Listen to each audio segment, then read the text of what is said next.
Hey everyone, welcome back to Engrab. Have you ever wondered how native English speakers effortlessly sound so natural in everyday chats?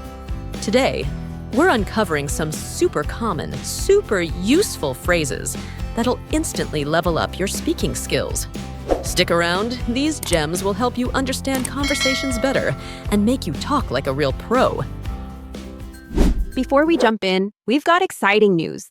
We just launched a second YouTube channel, and this one's all about learning English through the movie series we create ourselves. It's a fun, immersive way to see English in action. Don't worry, this channel stays the same, full of the breakdowns and tips you love.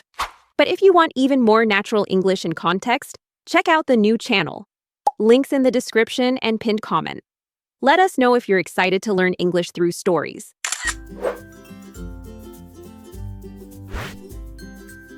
Talking about the weather.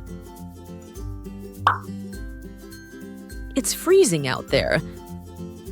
Let's start with something we all talk about, the weather. You know those days when it's just absolutely incredibly cold. Instead of saying, "It's very cold," you can use a more natural and common phrase, "It's freezing out there." This expression is perfect for when the temperature is extremely low, making you feel like you need many layers of clothing to stay warm. For example, if you're about to go outside on a winter day, someone might tell you, "Grab a jacket, it's freezing out there." It really emphasizes how cold it is. But it's freezing out there. But it's freezing out there. Oh, it's freezing out there. Oh, it's freezing out there. It's boiling today. And on the opposite side, when the weather is incredibly hot, you can say, "It's boiling today." This phrase is a great way to express that the temperature is very high, similar to how water boils and gets extremely hot. You don't need to say, "very hot." Just simply, "It's boiling today, let's hit the pool." See? It's an easy and clear way to describe a scorching hot day. Oh, it's broiling. Oh, it's broiling. Boiling it is, Simon. Boiling it is, Simon.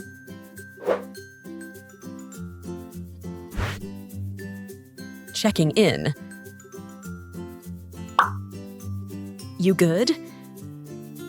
Now, let's move on to asking how someone is doing or checking in with them. Sometimes you just want to quickly ask if a friend or someone you know is okay. Instead of a more formal question like, "Are you feeling all right?" or "Are you okay?" you can try this super casual and friendly phrase, "You good?" It's a quick way to ask if everything is fine with them. For example, after a long and busy day, you might ask a coworker, "Hey, you good after that long day?"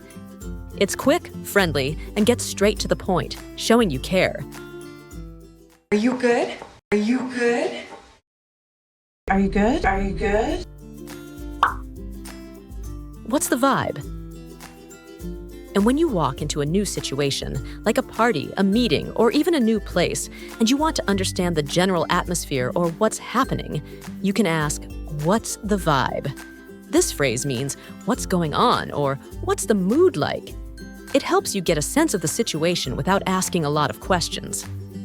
So, if your friends are planning a party for tonight, you might text them, "Party tonight, what's the vibe?" It's a cool way to check the feeling of the place or event. What's the vibe right now? What's the vibe right now? What's the vibe here? What's the vibe here?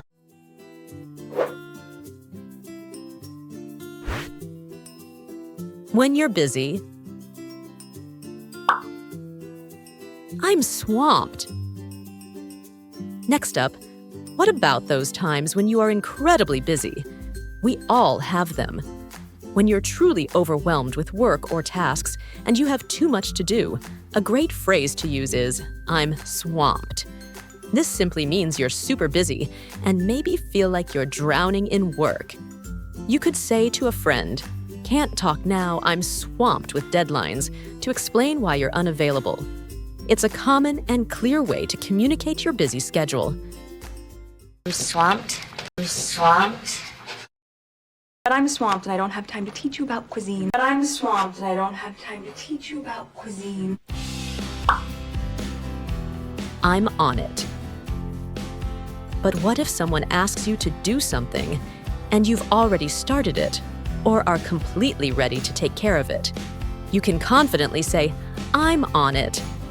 This phrase tells them immediately that you are already handling the task and they don't need to worry.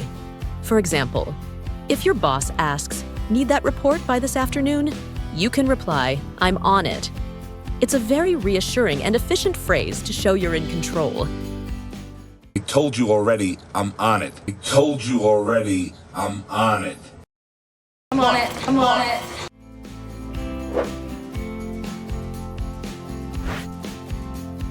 Inviting someone. Want to join us? It's time to talk about inviting someone to join you for an activity.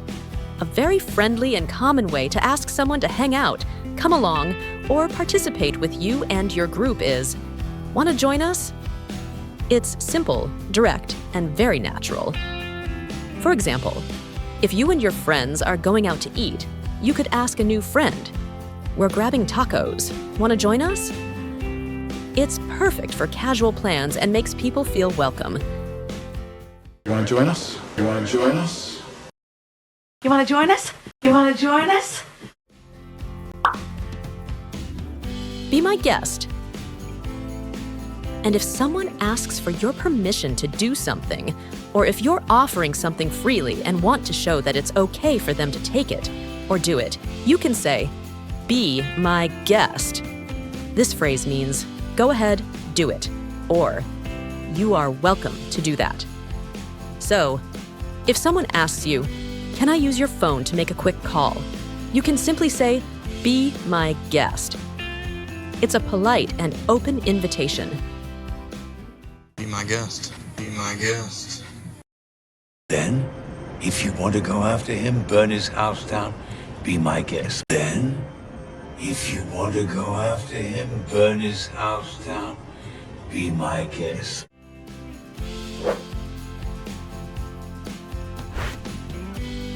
Forgetting something. It slipped my mind. We all forget things sometimes, right? It happens to everyone. When you politely want to say that you forgot something or that you simply didn't remember to do it, try this phrase, "It slipped my mind." It's a gentle and common way to admit you forgot without sounding like you didn't care. For instance, if you forgot to reply to a text, you could say, "Sorry, it slipped my mind to text you back." It clearly explains the situation in a soft way. I guess I just wanted to get something down before it slipped my mind. I guess I just wanted to get something down before it slipped my mind. I just wanted to tell you something earlier, but it slipped my mind. I just wanted to tell you something earlier, but it slipped my mind. My bad. And for a small, casual mistake, or when you want to apologize quickly for something minor, a super common and informal apology is, "My bad." It's short, sweet, and doesn't sound too serious. It's often used among friends or in casual situations. For example, if you accidentally bumped into someone lightly or forgot about a casual meeting, you might say, "I forgot the meeting, my bad." It shows you acknowledge your mistake quickly. Oh, my bad. Oh, my bad. My bad on that one. My bad on that one.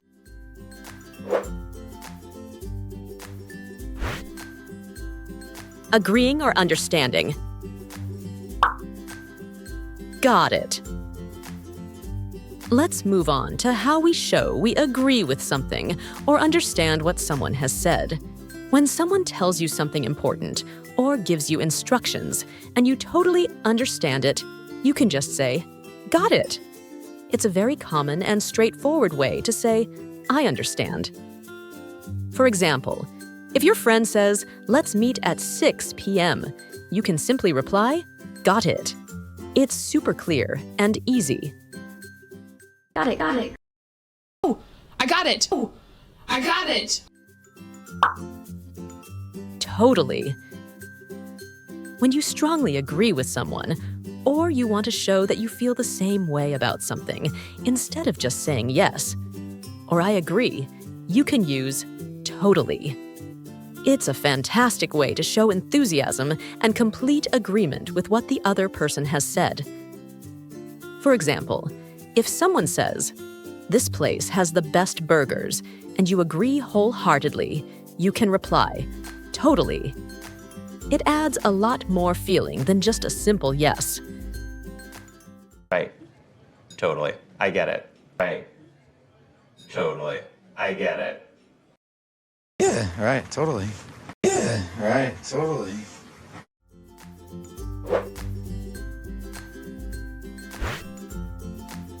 Asking for clarification. What does that mean? Sometimes you might hear something and need to ask for more explanation or clarification. If something someone says confuses you, or you don't understand the meaning of a word or phrase, you can ask, "What does that mean?" It's a direct and polite way to ask for an explanation. For instance, if a friend says, "I'm leaving early today for something," and you're curious why, you might ask, "You're leaving early? What does that mean?" Yeah, it looks good here, but what does that mean? Yeah, it looks good here, but what does that mean? What does that mean? What does that mean? Say that again. And if you didn't quite hear or understand what someone said, and you want them to repeat it, a casual and common way to ask is, "Say that again?" It's very simple and effective. You might say, "Sorry, say that again? I missed it," if you weren't paying full attention or if there was noise. This phrase helps you get the information you need without being overly formal. Say that again? Say that again? Could you say that again? Could you say that again?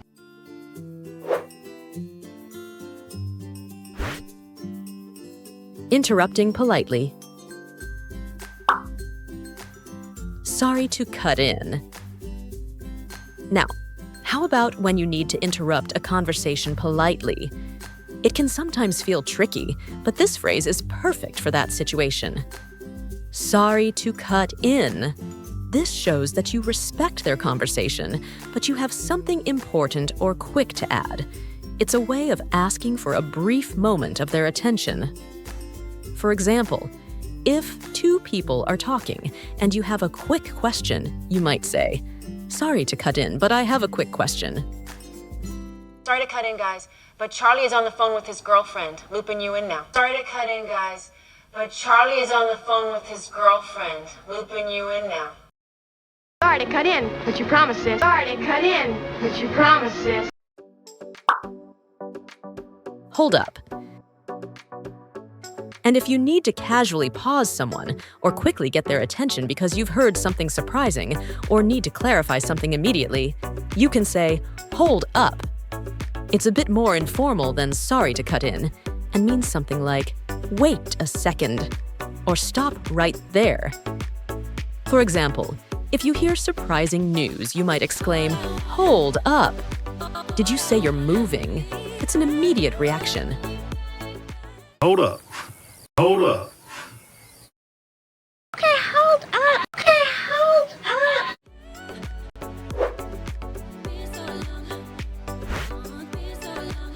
Expressing doubt.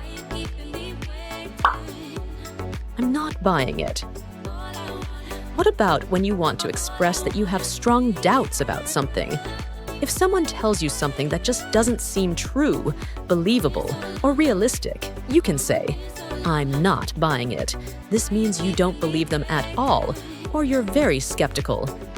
For example, if your friend claims, "I saw a UFO last night," and you find it hard to believe, you might say, "You saw a UFO? I'm not buying it." I'm not buying it. I'm not buying it. Yeah, I'm not buying it. Yeah, I'm not buying it. That's a stretch. And if something someone suggests seems really unlikely to happen, or is a bit of an exaggeration, or requires a lot of imagination to believe, you can say, "That's a stretch." This phrase implies that the idea or statement is probably not true or will be very difficult to achieve. Like, if someone says, they'll finish the whole project early next week, and you know how much work is involved, you might respond, they'll finish early? That's a stretch. It means it's probably not going to happen as easily as they think. That's a stretch. That's a stretch. That's a stretch. That's a stretch.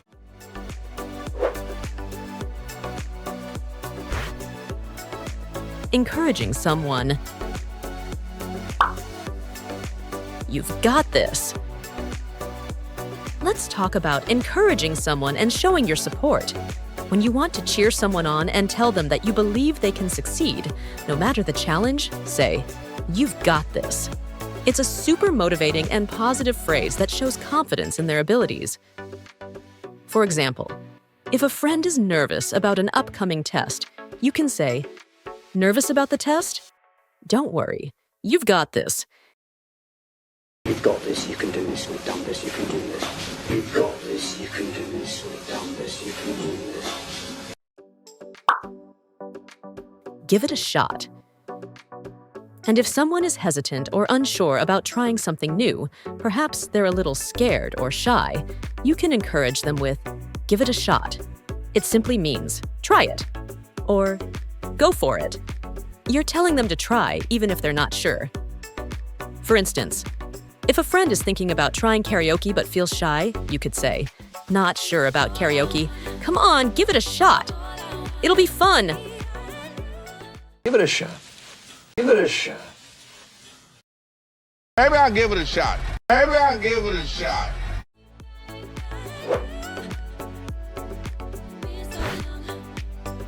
When you're leaving. I'm out of here. All right, almost there. What about when you're ready to leave a place? A fun, casual, and very common way to say goodbye and announce that you're leaving is, "I'm out of here." It's informal and clearly shows you're heading out the door. For example, if it's getting late at a party, you might tell your friends, "It's late. I'm out of here. See you guys tomorrow." I'm out of here. I'm out of here. I'm out of here. I'm out of here. Catch you later. And for a general, casual goodbye, especially if you expect to see the person again relatively soon, use "catch you later." It's a friendly and informal way to say goodbye, or see you soon. For example, if you're leaving work and you'll see your coworker tomorrow, you can say, "Okay, see you tomorrow, catch you later." It's simple and friendly, implying you'll meet again. Catch you later. Catch you later. I'll catch you later, man. I'll catch you later, man.